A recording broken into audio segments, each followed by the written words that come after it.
सुप्रभात बच्चों। प्रस्तुत है आज दिनांक 11/9/2020 का कार्यपत्रक। यह कार्यपत्रक कक्षा 10 में आने वाली प्रमुख व्याकरण विषय पर आधारित है, जिसमें हम आज अनौपचारिक पत्र लेखन का अभ्यास करेंगे।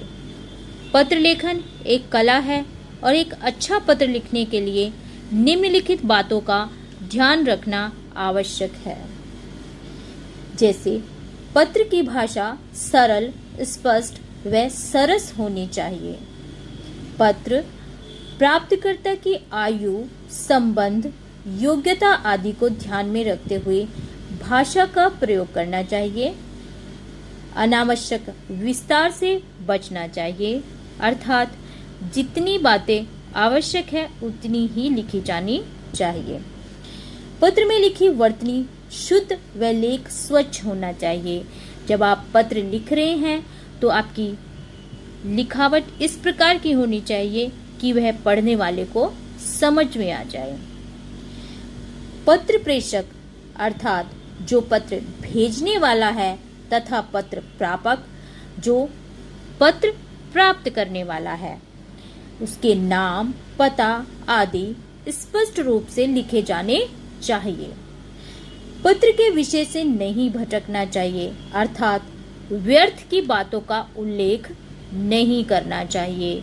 जिस बात के बारे में पत्र में वर्णन करना है, जानकारी देनी है या जो हमारा विषय है, उसी विषय के बारे में हमें उसमें जिक्र करना चाहिए। तो बच्चों, आइए पढ़ते हैं आज का कार्यपत्रक।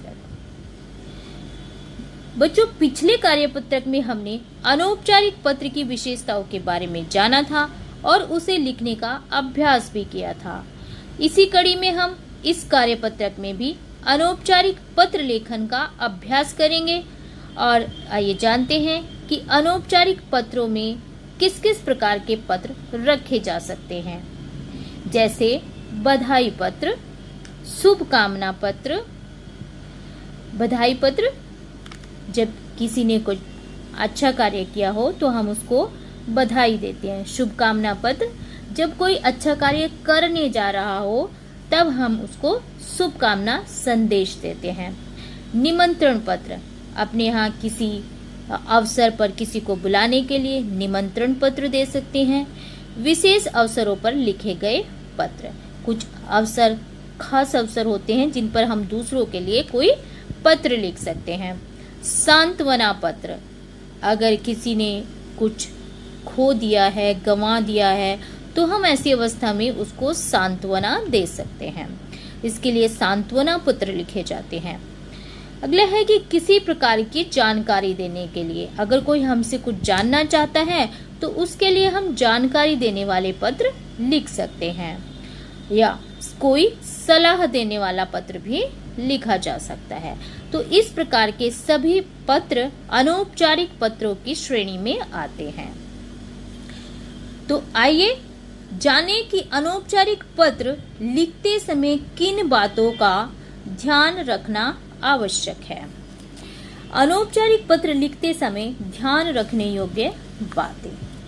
सबसे पहले, अनौपचारिक पत्रों की भाषा सरल व स्पष्ट होनी चाहिए। कहने का तात्पर्य है कि भाषा इस प्रकार के प्रयोग करें जो सरल हो और जिसको हमने पत्र लिखा हो उसको साफ साफ समझ में आ जाए। पद व कार्य के अनुकूल संबोधन, अभिवादन व पत्र की भाषा होनी चाहिए। पत्र में लिखी बातें संक्षिप्त होनी चाहिए, अर्थात बहुत ही लंबी चौड़ी बातों का जिक्र नहीं होना चाहिए। हम जो बात कहना चाहते हैं उसे संक्षेप में हमें कहने का प्रयास करना चाहिए। पत्र लेखक तथा पत्र पाने वाले की आयु, योग्यता, पद आदि का ध्यान रखना चाहिए। अर्थात हमें यह ध्यान रखना चाहिए कि हम पत्र किसे लिख रहे हैं, वह किस उम्र का है, उसकी योग्यता क्या है, हमसे उसका रिश्ता नाता क्या है। पत्र का आरंभ व अंत प्रभावशाली होना चाहिए। भाषा और वर्तनी शुद्ध तथा लेख स्वच्छ होना चाहिए। बच्चों, यदि हमने सब कुछ कर लिया सारी बातों का ध्यान रखा, लेकिन हमारी भाषा और वर्तनी शुद्ध ही नहीं है, तो जो हम बात कहना चाहते हैं वह पत्र प्रापक हमारा पत्र प्राप्त करने के बाद भी समझ नहीं पाएगा। जो हम संदेश देना चाहते हैं, जो हम जानकारी देना चाहते हैं या कोई शिकायत करना चाहते हैं, तो अगर वह हमारी भाषा और वर्तनी को समझ ही नहीं पा रहा है तो हमारा पत्र लिखना व्यर्थ हो जाएगा। अगला है कि पत्र भेजने वाले अर्थात जिसे हम प्रेषक कहते हैं, वह पत्र प्राप्त करने वाले जिसे प्रापक कहा जाता है, इन दोनों का ही पता साफ साफ लिखा होना चाहिए, जिससे पत्र पहुंचने में कोई कठिनाई ना हो। कक्षा परीक्षा भवन से पत्र लिखते समय जब हम किसी कक्षा से या परीक्षा भवन से पत्र लिखते हैं तो अपने नाम के स्थान पर क ख ग तथा पते के स्थान पर कक्षा, परीक्षा भवन आदि लिखना चाहिए। वहाँ पर आप ऐसा न करें कि अपने पता लिख दे, अपना नाम लिख दे, तो ऐसी वहाँ पर नहीं करना चाहिए। अपना पता और दिनांक लिखने के लिए एक पंक्ति छोड़कर आगे लिखना चाहिए। पत्र में काट छाट नहीं होनी चाहिए। कुछ बच्चों की आदत होती है कि वो कुछ लिखते हैं फिर काट देते हैं, लिखते हैं काट देते हैं, तो इस तरह की काट छाट जो है वो पत्र में नहीं होनी चाहिए। तो आइए जानते हैं कि अनौपचारिक पत्र का प्रारूप क्या होता है। तो अनौपचारिक पत्र का प्रारूप कुछ इस प्रकार होता है। अनौपचारिक पत्र के 7 अंग होते हैं। सबसे पहले हम प्रेषक का पता लिखते हैं, उसके बाद दिनांक, फिर संबोधन अर्थात हम किसको पत्र लिखने जा रहे हैं तो उसे हम एक संबोधन देते हैं। अभिवादन करते हैं, जैसे हमने लिखा पूज्य पिताजी, पिताजी को कोई पत्र लिखा और अभिवादन करेंगे सादर चरण स्पर्श, तो वहां पर संबोधन आ गया पूज्य पिताजी और सादर चरण स्पर्श हो गया अभिवादन। तो उसके बाद हम कुछ अनुच्छेदों में अपनी बातों को स्पष्ट करते हैं या अपनी बातों को कहते हैं। तो इसके लिए हम 3 अनुच्छेद प्रयोग में लाते हैं। सबसे पहले अनुच्छेद में हमें सामने वाले का कुशल क्षेम पूछनी चाहिए, अर्थात उसकी कुशलता के बारे में जानकारी प्राप्त करनी चाहिए और अपनी कुशलता बतानी चाहिए। कि जैसे उदाहरण स्वरूप कि हम सब यहाँ पर कुशल हैं और आशा करते हैं कि आप सब भी कुशलता पूर्वक होंगे। फिर अगला अनुच्छेद जो आता है उसमें आप जो भी लिखना चाहते हैं, जो आपका विषय है पत्र लेखन का, वह सब बातें आप इस पत्र के बीच में दूसरे अनुच्छेद में लिख सकते हैं। उसके बाद है तीसरा अनुच्छेद, यह समापन का अनुच्छेद होता है और इसमें आप अपनी पत्र का समापन करते हैं। और जैसे उदाहरण स्वरूप कोई पत्र आपने लिखा और उसके अंत में आप लिखेंगे कि मुझे आशा है कि आप मेरी इच्छा अवश्य पूर्ण करेंगे। और जो भी हम किसी से अगर कुछ मांगना चाहते हैं, मान लीजिए कि हम अपने किसी मित्र को, अपने मामा को अपने घर बुलाना चाहते हैं गर्मियों की छुट्टियों में, तो हम बाद में अंतिम अनुच्छेद में हम इस प्रकार लिख सकते हैं कि मुझे आशा है कि आप मेरी इच्छा अवश्य पूर्ण करेंगे और गर्मियों की छुट्टियों में आप हमारे यहाँ अवश्य आएंगे। तो इस प्रकार से हम तीसरा अनुच्छेद जो है लिख करके अपने पत्र को पूरा कर सकते हैं। उसके बाद अंतिम जो अंग है वह है कि प्रेषक के साथ प्रापक का संबंध। तो प्रेषक और प्रापक का क्या संबंध है, तो वह आप लिख सकते हैं जैसे आपका बेटा, आपका भाई, आपकी बहन, इस प्रकार से जो भी आपका रिश्ता जो है वो प्रेषक के साथ है प्रापक के साथ है वह आपको यहाँ लिखना होता है, और उसके बाद लिखना होता है प्रेषक का नाम। प्रेषक अर्थात जो पत्र लिखने वाला है। सबसे पहले अपना रिश्ता लिखें कि हमारा क्या रिश्ता है पत्र को भेजने वाले के पास, और उसके बाद लिखिए अपना नाम।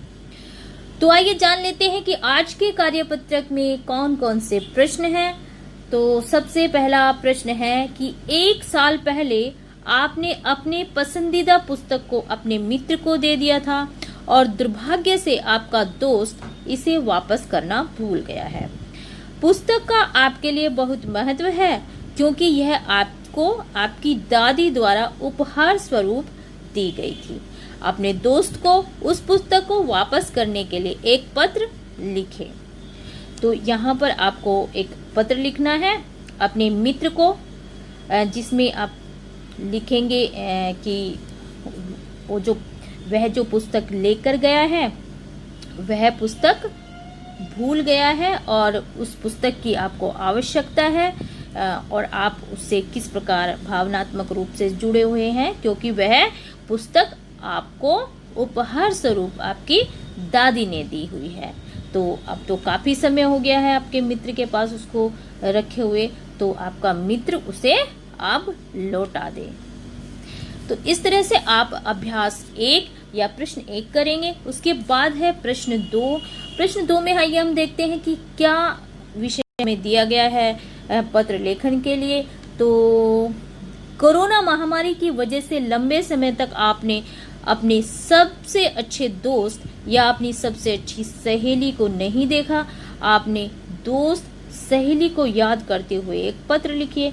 तो हम बच्चों सभी जानते हैं कि कोरोना महामारी किस प्रकार से पूरे विश्व को अपने आगोश में समेटे हुए है और सारा दुनिया कोरोना महामारी के से किस प्रकार संघर्ष कर रहा है। तो इस विषय पर आप काफी जानकारी रखते हैं, तो अपने जो दोस्त है आपकी, जो सहेली है आपकी, उसके बारे में आपको उसको संबोधित करते हुए यह पत्र लिखना है कि आप उससे काफी समय से नहीं मिली हैं और आप उससे मिलने की इच्छा रखती हैं, और तो आप इस पत्र को लिखें। बच्चों, पत्र लेखन में हमें, जब हम अनौपचारिक पत्र लिखते हैं तो उसमें हमें प्रशस्ति, अभिवादन व समाप्ति भी लिखनी होती है। जैसे अपने से बड़े आदरणीय संबंधियों के लिए हम प्रशस्ति में आदरणीय, पूजनीय, पूज्य या श्रद्धेय आदि शब्दों का प्रयोग करते हैं। अभिवादन के लिए उनको सादर प्रणाम, सादर चरण स्पर्श, सादर नमस्कार आदि करते हैं। और समाप्ति में आपका बेटा, आपका पोता, आपकी नाती, पोती, नातिन, भतीजा, भतीजी आदि शब्दों का प्रयोग करते हैं। जब हम पत्र अपने से छोटों के लिए या बराबर वालों के लिए लिखते हैं तो प्रशस्ति में लिखते हैं प्रिय, चिरंजीव, प्यारे, प्रिय मित्र आदि, और अभिवादन में लिखते हैं मधुर स्मृतियां, सदा खुश रहो, सुखी रहो, आशीर्वाद आदि। समाप्ति में लिखते हैं तुम्हारा, तुम्हारा मित्र, तुम्हारा हितैषी, तुम्हारा शुभचिंतक आदि। तो इन सभी बातों का ध्यान रखते हुए आपको पत्र लेखन करना है। तो आशा है कि आज के कार्यपत्रक को आप भली पूर्वक समझ गए होंगे और इसके बाद आप अच्छी प्रकार से पत्र लेखन कर सकते हैं। तो आज के कार्यपत्रक में इतना ही। मैं मिलती हूँ आपको अगले कार्यपत्रक में। तब तक के लिए पढ़ते रहिए और स्वस्थ रहिए।